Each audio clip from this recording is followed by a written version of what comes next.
Welcome to the very first episode of the Pascal Aquila Show. We've made divorce easy, parenthood optional, and commitment is possible. Who pays the price for that? Adults or children? Every culture on earth started with one thing: a family. Before governments, before schools, before churches, before money, there was a mother, a father, and children. But today something is breaking. Divorce is normal. Fatherhood is optional. Children are confused, and commitment is treated like a joke. In Africa, in America, in Europe, and all over the world, different languages, same pain. So tonight, we are not talking politics. We are talking about the most dangerous question of all. What happens when families fall apart? And this matters even more because this is our very first episode. This show is about real conversation, not safe ones. About life, faith, family, and the world we are raising our children in. My first guest is someone who has been in the middle of families and children her entire life. Dr. Mary Byrne started out teaching children who are deaf and hard of hearing. Over more than 30 years, she taught students from infancy through college and worked with teachers across the country. She eventually stepped out of the classroom to work directly for families at the state level, and today she serves on an education committee in the Missouri legislature, where real decisions are made about children, schools, and the future of the family. Mary's work is driven by her faith and a belief that families matter, that children matter, and that silence is not an option when things are going wrong. Dr. Mary, welcome to the Pascal Aquila Show. Oh, thank you so much. Let's start at the very foundational level. Yes. Why do you believe that family was the institution created by God himself? Because that's where the story begins in the book of Genesis. Yes. Right? God creates man and woman, and his first act is to perform a marriage, right? Yeah. And they merge together and become a new creation. And the mandate is to go fill the earth. So the mandate of man and woman in a marriage is to be co-creators with God in his plan for humanity. And that means having children. And the whole point is to transmit onto your children your experience, your knowledge, your relationship with the Father, who is the creator, and expand his family. So yes, you are the material parents of any child you bring into the world, but there is a higher purpose, and that is to create these children for God's kingdom. And God has no grandchildren, right? I hear you. Yeah. So it's the design was that his human creation would become co-creators with him, and that the transmission of your experience with God, and you can't make your children believers. You can only testify to them. Yeah. That was the story of Jacob, right? You can only testify to them, and then they have to experience God for themselves. That's what we mean by, there's no grandchildren. Every generation has to experience God for themselves. But that's where the story starts, in the creation of family and the purpose of family, and that is to expand God's kingdom and become part of his family. Well, I appreciate you saying that, because I wanted to start at the foundation. Where did all this begin? So that we kind of have like a clear roadmap. Because a lot of us, especially the young generation or the new generation, do not even understand why marriage. So then I wanted to make a quick question to that in your own experience and at your age, do you think that a society can survive when the family is weak? No. And because, again, go back to Genesis. What happens? God makes a new creation out of what was two separate beings into a unit that has two parts, but it becomes a single unit. And so I think what's absurd is the idea that you can marry yourself. I mean, I've seen stories like that. Yeah. No, that's not a marriage. Yeah. Yes, you should have a good view of yourself. You should have a healthy respect for yourself. Yeah. A joy in being who you are as a person. Yeah. But you can't possibly marry yourself Wow. because the whole point is to become a new creation with another piece of the humanity that God created. Wow. And that even makes me wonder, and I wanted to ask you that. Do you think in this new generation we have become too selfish? I think that And there has... I'm asking that because later on I'm going to be asking you. I want us to have conversation around how we are raising our children. All right. Go back to Genesis. Yeah. What was the lie that the serpent told? You two will be like God. Yes. Okay. You are going to be wise. So and that you are the center of the universe. Yeah. Okay. So this idea of not just usurping God, but the delusion that you can be God yourself, that's what selfishness is. Yeah. Right. And so the whole purpose of being in a family is to learn that you're not the center even of the family.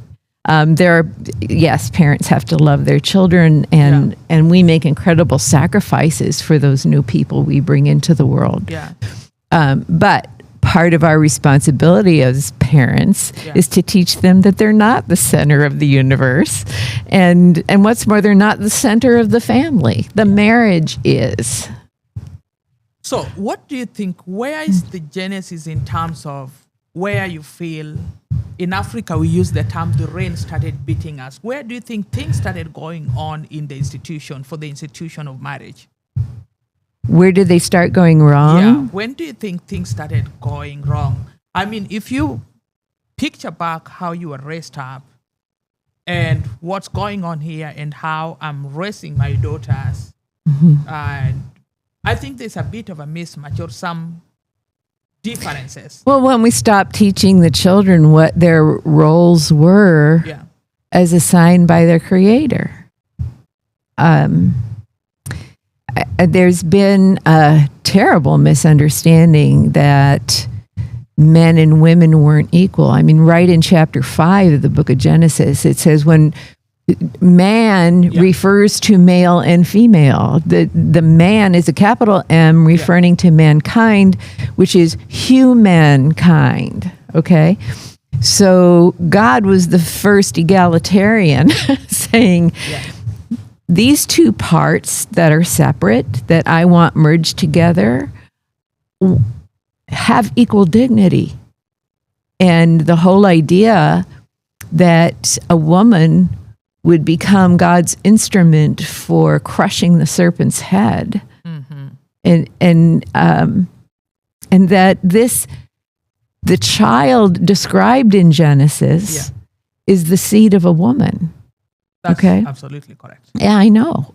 Yeah. The whole point being that God would be the father of this child, but he needed the female that he created to accept that she was going to play a role in bringing his plan about. That's not to say that he left Mary to become a single unit by herself. Let's say he gave credibility to his original plan with Genesis by having Joseph become the adoptive father of Jesus. So Christmas is actually a celebration of adoptive fathers. That I haven't ever thought about it that way. Oh, yeah. He did not abandon Mary to fend for herself. She was given a relationship that would give her a parenting partner. Wow. And a good male role model for Jesus. And talking of fatherhood, it makes me want to ask you an interesting question that You're full of them. yeah, because I mean, we have a lot of things that we talk about, but then I feel that at the very foundational level, if we don't talk about family, that we are going to lose it all. Oh, that's true. And that's why I want to ask you in relation to That's fatherhood. why it's being attacked. Yes. If you- And you and I have had that conversation the Yeah. first time we ever met. Yeah. And I've just been thinking, do you think fatherhood is being pushed out of our Oh, homes? absolutely. And I brought something I thought you would find interesting. All right. If you've Yes. never read Karl Marx's and Frederick Engels' Communist Manifesto, Yeah. I'm not recommending it as the blueprint for how you should live. I'm recommending it as if you want to know your opposition, Yeah. you need to read this book. Okay. That's like I'm gonna read it. Yeah. Sun Tzu's Art of War. Know your opponent. No, your That's opponent. rule number one. Yes. All right. Yeah. Know yourself, know your opponent. So this is our social opponent. And what's fascinating in here is what they say about their essential agenda, abolition of the family. All right. Wow. Even the most radical flare up at this infamous proposal of the communists. On what foundation is the present family, the bourgeois family, based? On capital, on private gain. Okay, so this is Marx's worldview. This is clearly in opposition to what God said in the book of Genesis. In the book of Genesis, yeah. Okay, so It's this sort is of a new world order. this is a godless worldview. Yeah. And as a matter of fact, there's a book written by Wormbrand. I'm trying to think of his first name, but he was a Baptist minister who was tortured in the communist regime. Yeah. Richard Wormbrand. Yeah. And what he said is when he got out of that imprisonment, Yeah. he wanted to know what was the thought process, the worldview of this man Yeah. who created a social / government system Yeah. that could be so destructive. And so he did an in-depth study of Karl Marx and found out that his views were aligned with Satan. And what he says is, in this completely developed form, Yeah. the family exists only among the bourgeois. Okay, so that's totally incorrect if you're looking from the perspective of the Bible. Yes. Mary and Joseph were considered from a backwater community Yeah. where nothing good could come out of it. Yeah. They were not rich by any means. And I would struggle to even say they were middle class. Yeah. They were Peasants. peasants. Yeah. I think so. Yeah. Yeah. Peasants. Yeah.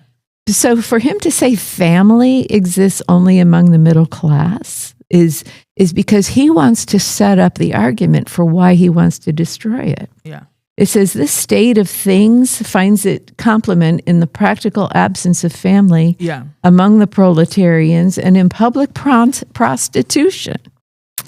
So he's actually trying to build the case Yeah. that the very rich and the prostitutes don't get married. They have affairs and out of wedlock relationships, and it's the bourgeois that enslave themselves into a system that doesn't have the freedom enjoyed by these other groups. What?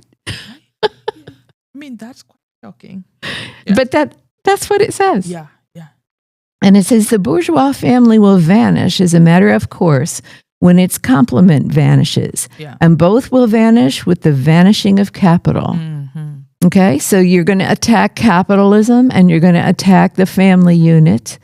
And Marx is promoting this idea of freedom Yeah. that is licentiousness, not liberty. God created the idea of liberty, Yeah. which meant the freedom to be in relationship with him, freedom to worship him, freedom to serve him, freedom to know him. But if you're in a godless worldview, like Karl Marx Yeah. and communism, then you don't appreciate that idea of liberty. Mm-hmm.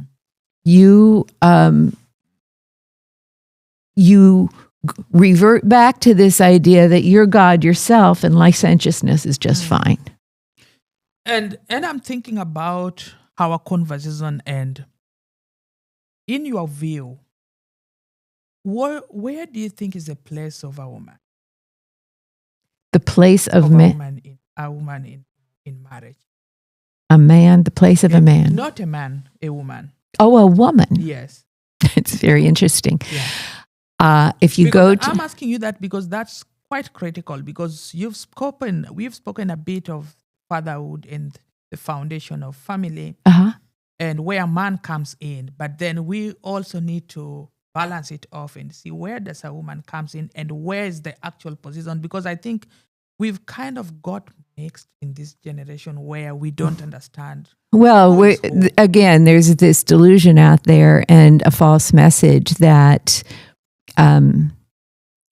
there's no difference between men and women except the plumbing. Yeah, I've had that a lot. And listen, I've been around for a long time. There's a big difference.